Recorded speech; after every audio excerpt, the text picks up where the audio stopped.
Tudo da Canção Nova em um só lugar. Canção Nova Play. O Senhor esteja convosco. Proclamação do Evangelho de Jesus Cristo, segundo Marcos.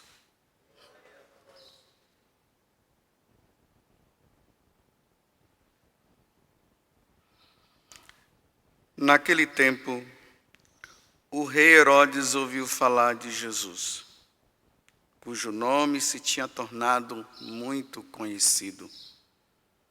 Alguns diziam: João Batista ressuscitou dos mortos, por isso os poderes agem nesse homem. Outros diziam: é Elias. Outros ainda diziam: é um profeta como um dos profetas. Ouvindo isto, Herodes disse: ele é João Batista.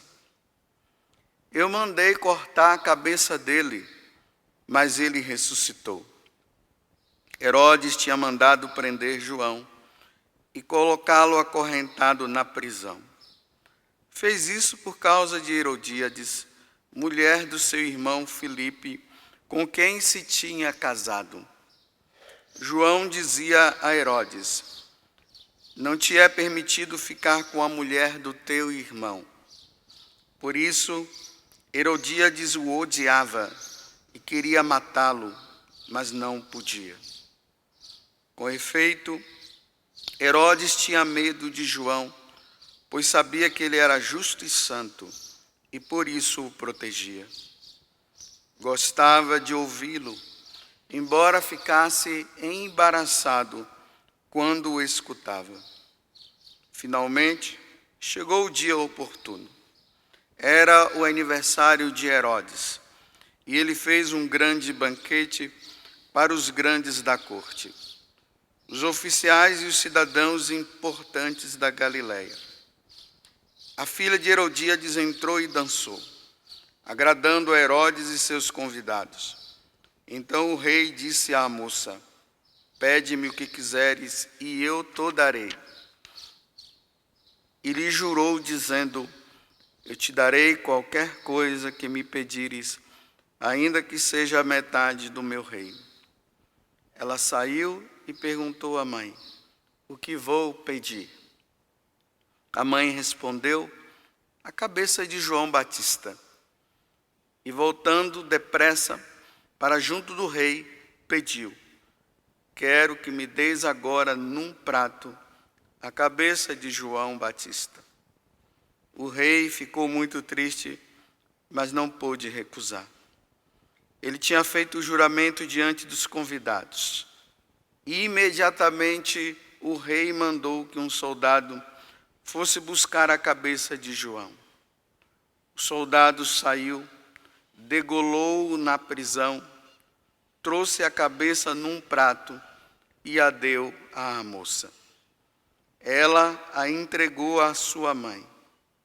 Ao saberem disso, os discípulos de João foram lá, levaram o cadáver e o sepultaram. Palavra da salvação.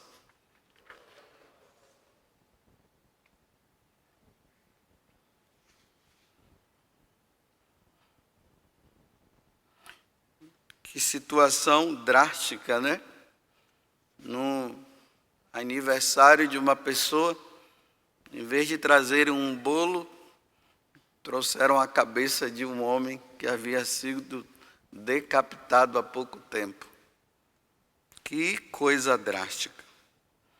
Mas tudo por causa de uma verdade que João Batista proclamou, que João Batista anunciou. Ele não anunciou simplesmente porque era coisa da cabeça dele, mas era de Deus. Às vezes nós vamos criando as nossas verdades por aí, né?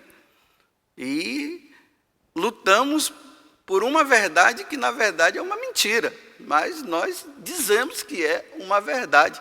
E o mundo de hoje é assim, cada um tem a sua verdade. Eu tenho a minha, você tem a sua, você vê que as pessoas costumam dizer bem assim, você olha por esse prisma, mas eu olho por outro. Isso tudo é para justificar a sua verdade.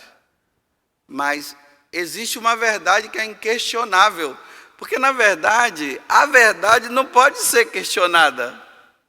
A verdade é a verdade. Não tem como dizer, essa verdade é uma verdade, mas é uma mentira. Bem, vou parar de falar isso, não vai gerar muita confusão na cabeça de vocês. Mas o que é preciso notar é, a verdade é inquestionável. E a verdade de João Batista foi essa. Olha, Herodes, você não pode ficar com a mulher do teu irmão. Essa é uma verdade. Se é a mulher do teu irmão, é a mulher do teu irmão, não é sua. Então você não pode viver com ela. Ponto final. Bem, mas para que isso não fique também como uma verdade de João Batista, porque não é de João Batista, é de Deus, então nós temos que buscar em Deus essa verdade. No Evangelho de São Marcos, que já deveria ser um evangelho que você já deveria ter decorado, Marcos capítulo 10, do versículo 1 ao seguinte, ou Mateus capítulo 19 também, do 1 ao seguinte, fala justamente sobre essa questão. Chegam os fariseus e perguntam, um homem que é casado, ele pode se separar da mulher dele e casar com uma outra? Então, Jesus deixa bem claro, olha, é Jesus que deixou bem claro. Jesus disse que não pode. Uma vez casado, casado até morrer. Esses dias eu fiz um casamento de uma pessoa e eu disse para eles assim, olha, eu vou fazer esse casamento de vocês e vou fazer de forma que depois, lá na frente, vocês não venham com história de querer, e Deus me livre disso acontecer, e vocês não venham com a história lá na frente de querer se separar. Então eu vou explicar tudo direitinho para que esse casamento não seja nulo. E expliquei tudo, e eles entenderam, e agora não tem jeito, não tem como separar.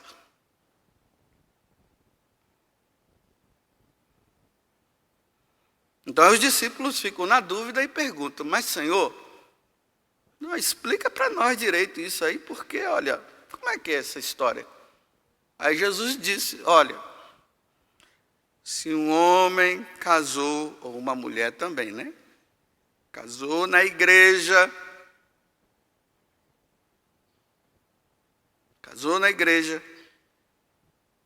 e depois ele larga a mulher dele para ficar com uma outra. Jesus disse, isso é adultério.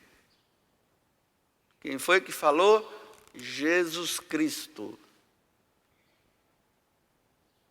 Aí é a mesma coisa, ele diz, se uma mulher, ela, casada na igreja, larga o marido dela para viver com outro, é adultério.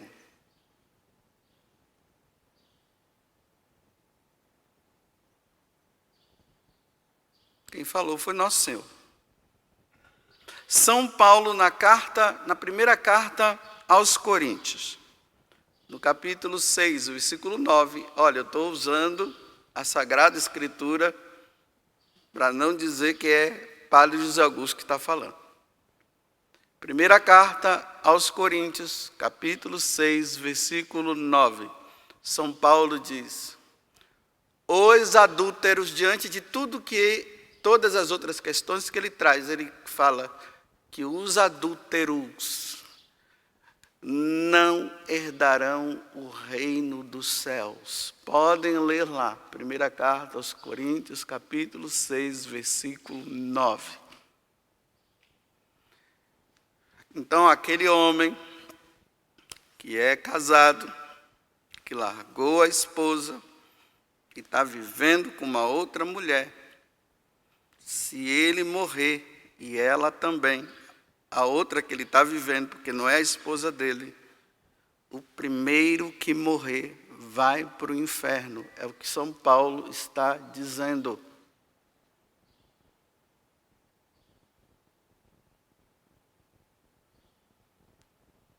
Então, na primeira carta aos Coríntios também, no capítulo 7, versículo 27, São Paulo diz: aquele que é casado permaneça com a sua mulher, não se separe.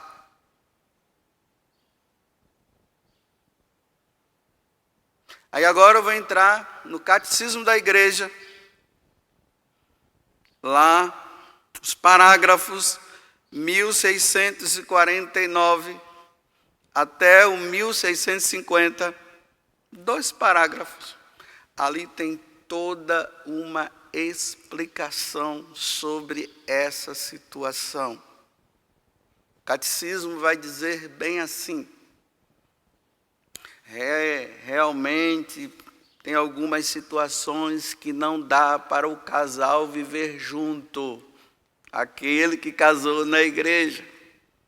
Existem situações que não dá para os dois viverem juntos. O certo era viverem juntos, mas se eles não conseguem, aí a igreja diz, o catecismo da igreja vai dizer então que se separem. Mas ele não pode arrumar uma outra mulher. E ela não pode arrumar outro homem. Baseado, o catecismo pega o capítulo 10 de São Marcos, que eu acabei de citar para vocês, do versículo 1 seguinte. Aí o catecismo fala, baseado no evangelho de nosso Senhor, que um homem não pode deixar sua mulher e tal. Então não se pode separar. Mas se separou, no caso, não pode arrumar uma outra pessoa.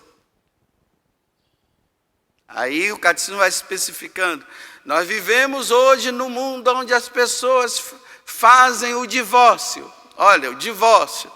Então a pessoa casa no civil. O casamento no civil, perante a igreja, entre aspas, não tem validade.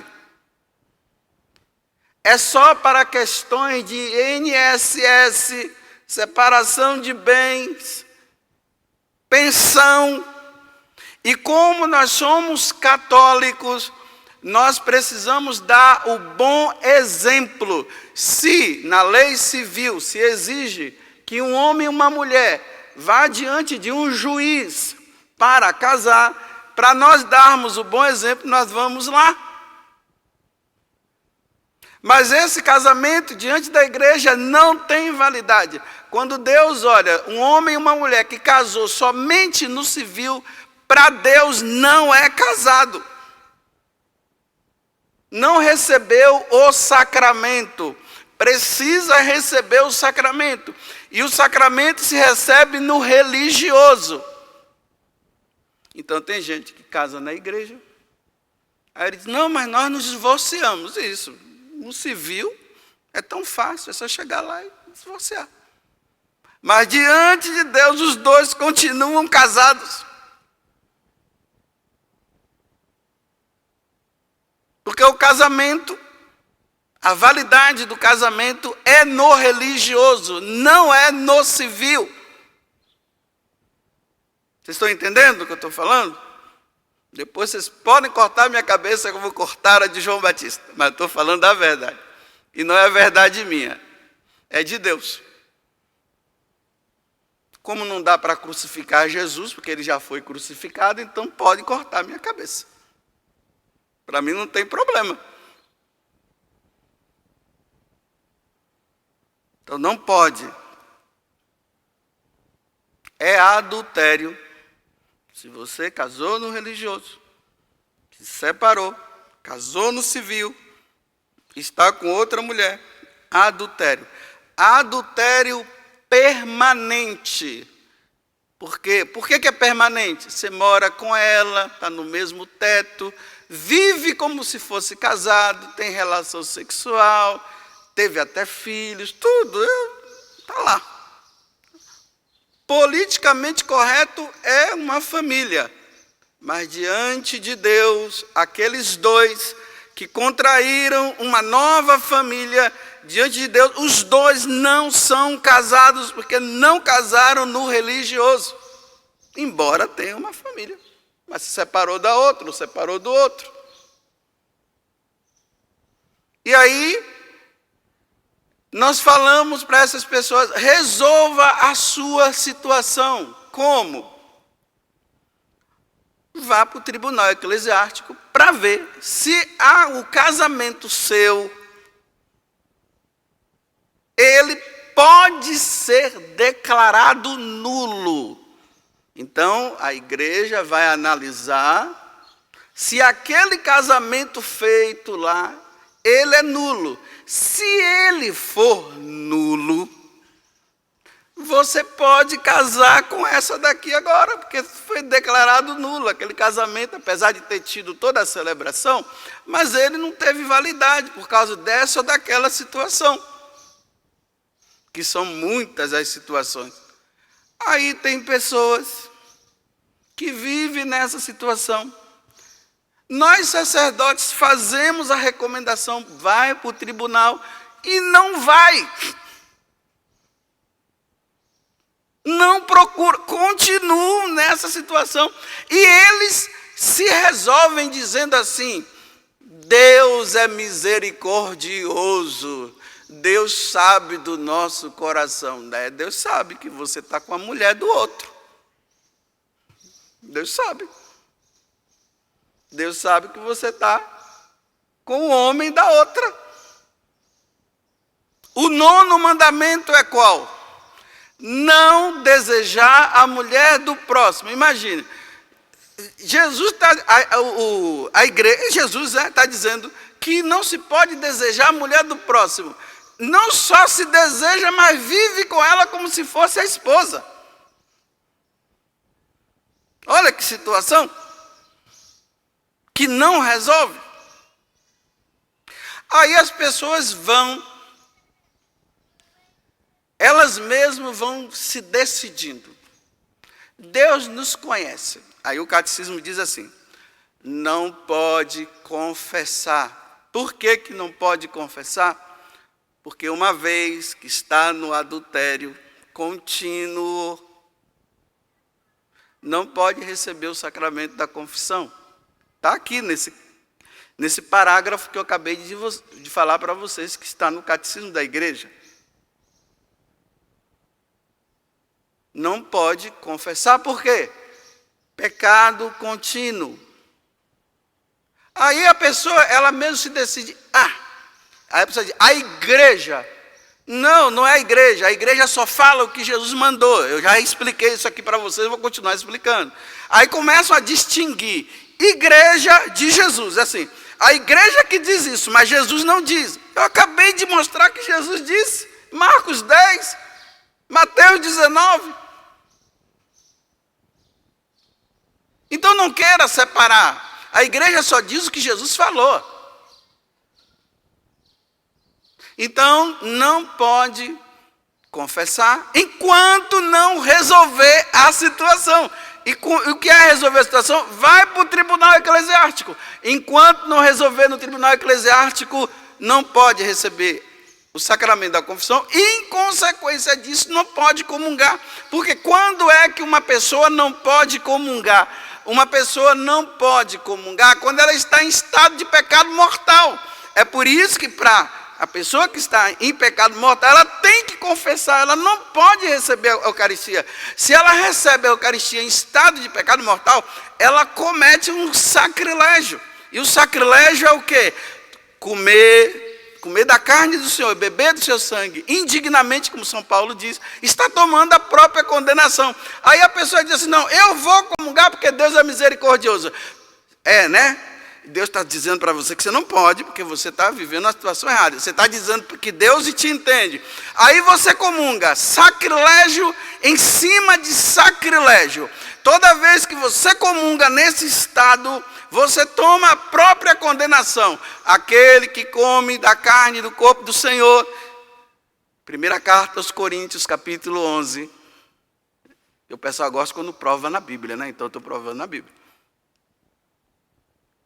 Aquele que come da carne e bebe do sangue do Senhor indignamente, toma a própria condenação. Aí você vê aquele casal lá, ele entra na fila, lá todo orgulhoso e prepotente, e comunga. Está tomando a própria condenação.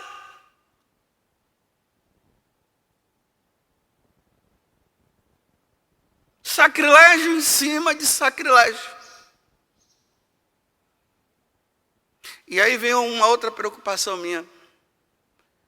É quando nós, sacerdotes, que deveríamos ensinar a verdade, nós ensinamos o errado. Aí tem sacerdote por aí dizendo, você pode comungar sim. Não, meu irmão no sacerdócio, você não pode dizer isso. Você não pode, numa homilia, pelo amor de Deus, você não diga isso. Você perdeu a fé, você não acredita mais nos ensinamentos da igreja, é por isso que você está falando isso? Então faz uma reciclagem.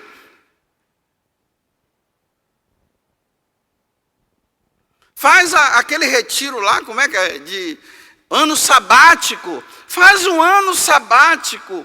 Vai estudar de novo, vai rezar, vai consultar, mas não fica falando coisa da tua cabeça. Você não pode, meu irmão, porque se você fala isso, além de você estar ensinando errado aos seus fiéis, você está com um problema diante de Deus. E se você ensina errado, meu irmão, você também não vai se salvar. Porque você tem que ensinar o que é a igreja, o que Jesus nos ensina. Não é o que está na tua cabeça, meu irmão. Eu estou dizendo, eu estou colocando o meu pescoço. Mas pelo menos eu vou dormir com a minha consciência limpa. Porque eu estou falando a verdade. Aí tem gente que está, não, porque o padre disse que eu posso. Baseado em que ele morreu na cruz. Ele veio do céu, ele nasceu da Virgem Maria. Está baseado em quê? Ele usou os documentos, ele usou a familiares consórcio que fala sobre isso. Ele deturpou o catecismo, deturpou o evangelho. Mas o que é que eu posso fazer? Agora você está dizendo, o seu padre diz que você pode. Diz para ali, para todo mundo, aqui todo mundo pode comungar, porque Deus veio para os pecadores. Você está agora. Agora é a verdade de Jesus contra a verdade do seu sacerdote. Qual é dos dois que você vai ficar?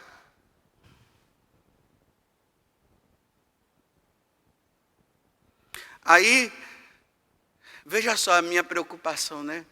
Aí chega aquela mulher lá no confessionário, que eu não vejo, porque lá tem um véuzinho, eu não sei quem é que está do outro lado. Então, aí a mulher vem, se ajoelha e diz assim, padre, agora eu vim pedir perdão a Deus, porque eu vivi a junta.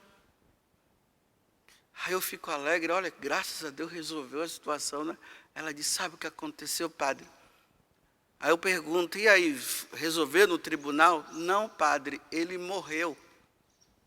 Aí então, aí agora dá uma facada no meu coração e eu digo assim, pronto, o cara foi para o inferno. Por quê? Ele morreu sem receber o sacramento sem a confissão, no estado de pecado grave, porque ele não era casado, ele foi para o inferno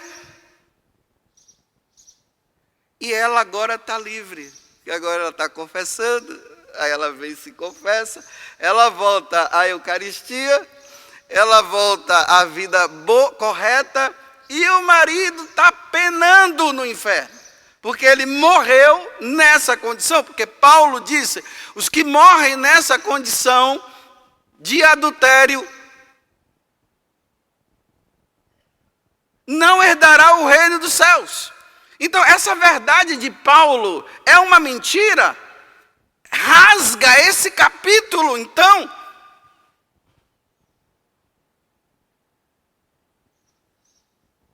Então eu fico lá do outro lado preocupado com o marido e feliz porque ela está livre. Agora a situação. Difícil, né? Bem, é isso. Se você entendeu, entendeu. Se você não entendeu, não entendeu. Se você quiser cortar meu pescoço, eu moro em Cachoeira Paulista. O melhor lugar para você me encontrar vai ser no confessionário. Estou lá.